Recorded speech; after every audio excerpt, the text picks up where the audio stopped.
मसीह यस्सु के फ़तेहमंद नाम में आप सबको सलाम।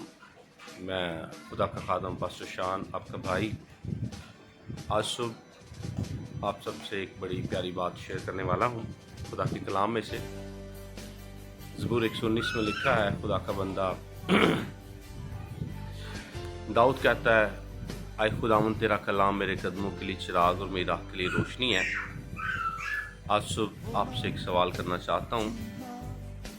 जितने भी पढ़े लिखे मेरे बहन भाई हैं, क्या आप हर रोज़ बाइबल पढ़ते हैं, खुदा का कलाम पढ़ते हैं? क्योंकि खुदा का कलाम हमारी रोशनी है।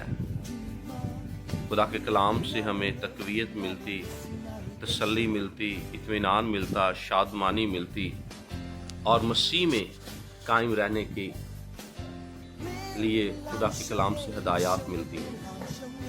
आज सुबह एक बड़ी खूबसूरत बात आपसे शेयर करना चाह रहा हूँ। एक दफ़ा ऐसा होता है कि एक पादरी साहब की कोई फैमिली दावत करती है, भाई साहब आप हमारे घर में खाना खाने के लिए आए।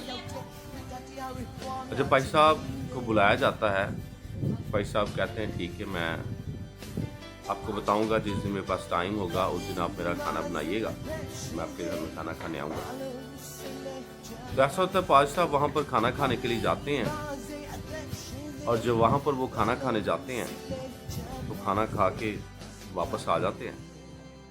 जब वापस आ जाते हैं तो उस घर की जो औरत होती है, जो बहन होती है, वो अपने हस्बैंड को बताती है कि डाइनिंग टेबल पर मैंने कुछ पैसे रखे थे और वो जो पैसे मैंने डाइनिंग टेबल पर रखे थे वो वहाँ पर मौजूद नहीं है। तो उसके हस्बैंड ने कहा कि फिर वो पैसे कहाँ गए?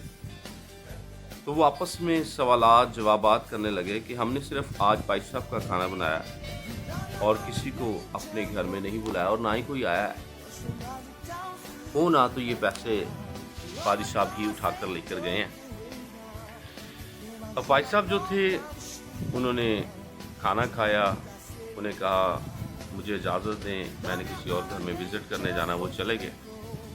करते करते इस वाक़े को 6 महीने गुजर गए। जब 6 महीने गुजर गए वो कलीसिया चर्च में आती, दुआ करती, लेकिन उनका पास्टर के साथ रवैया थोड़ा सा ना, जैसे कह सकते हैं कि अच्छा नहीं था। थोड़ा सा उनके दिलों में, जहनों में गुस्सा था कि हमने एक तो भाई साहब की दावत की, अपने घर में खाने पे बुलाया और जाते जाते भाई साहब हमारे पैसे चोरी करके चले गए। ऐसा हुआ कि भाई साहब ने इन 6 महीनों में इस बात को डिज़र्व किया, उस बात को सोचा और सोचने के बाद उन्होंने पूछना चाहा कि भाई क्या मसला है, क्या प्रॉब्लम है, आप क्यों, आपका रवैया खुशअस्लूबी वाला नहीं लग रहा, नाराज़ लग रहे हैं, उसकी रीज़न क्या है? तो उसके हस्बैंड ने ना कहा कि भाई साहब आप हमारे घर आए किसी दिन, हम बात करेंगे। भाई साहब उनके घर में गए तो उन्होंने भाई साहब को कहा, भाई साहब जिस दिन हमने आपका खाना बनाया था, आप हमारे घर आए थे, तो यहाँ पर हमने कुछ पैसे रखे थे डाइनिंग टेबल पर। आपके जाने के बाद वो पैसे यहाँ पर नहीं हैं और तकरीबन 6 महीने गुजर गए, हमें कहीं से पैसे मिले भी नहीं हैं।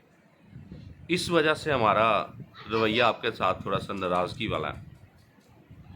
तो भाई साहब बड़े हैरान हुए, उन्होंने कहा कि मुझे बहुत दुख हुआ, बड़ा अफसोस हुआ, इस बात का नहीं कि आपने मुझे चोर समझा या मैंने आपके पैसे चुराए हैं, बल्कि इस बात का कि पिछले 6 महीनों से आपने अपने घर में बाइबल को, खुदा के कलाम को नहीं खोला है। हुआ कुछ यूँ था कि भाई साहब को जब वहाँ पर पैसे पड़े हुए मिले तो उनके घर में जो बाइबल पड़ी हुई थी, भाई साहब ने वो पैसे उठाकर बाइबल में रख दिए और उन्होंने इस सोच में रखे कि जैसे पास्टर सुबह शाम बाइबल पढ़ता है तो ये घर वाले भी पढ़ते होंगे और इन्हें बाइबल में से पैसे मिल जाएंगे। तो इस बात में जो सीखने वाली बात यह है कि आज भी बहुत सारे ऐसे लोग हैं जो कई कई महीनों तक अपने घरों में बाइबल को नहीं खोलते, खुदा के कलाम को नहीं पढ़ते, खुदा के कलाम से उनकी वाबस्तगी नहीं है, खुदा के कलाम से वो जुड़े हुए नहीं हैं और बाइबल उनके घरों में, उनकी अलमारियों में, उनके शेल्फ में वैसे की वैसे पड़ी हुई है। तो मैं बताना चाहता हूँ, खुदा के कलाम में लिखा हुआ है, खुदा ने अपने हर नाम से ज़्यादा अपने कलाम को अज़मत दी है। तो खुदारा कलाम पढ़ा कीजिए। अगर आप पढ़े लिखे हैं, जितना आप एजुकेशन की तरफ बढ़ रहे हैं और बड़े शौक़ से एकेडमीज़ जाते हैं, पढ़ते हैं अच्छे नंबर लेने के लिए, तो ये जो बाइबल है इसके भी आपको नंबर मिलेंगे आसमान की बादशाह में दाखिल होने के लिए। अगर इसको आपने पास किया तो आप आसमान की बादशाही में जाएंगे। तो बाइबल पढ़ें और एक ज़िम्मेदारी अपने ऊपर ले लें, और वो ये है कि जो आपके घर में बाइबल नहीं पढ़ सकता उसके सामने बाइबल पढ़ें और उससे कोई ना कोई हवाला ज़रूर सुनाएं। अगर ये मेरी बात आपको अच्छी लगी है तो इसको शेयर कीजिएगा, लाइक कीजिएगा और इस पर अमल भी कीजिएगा। खुदावंद आप सबको बहुत बरकत दे। God bless you.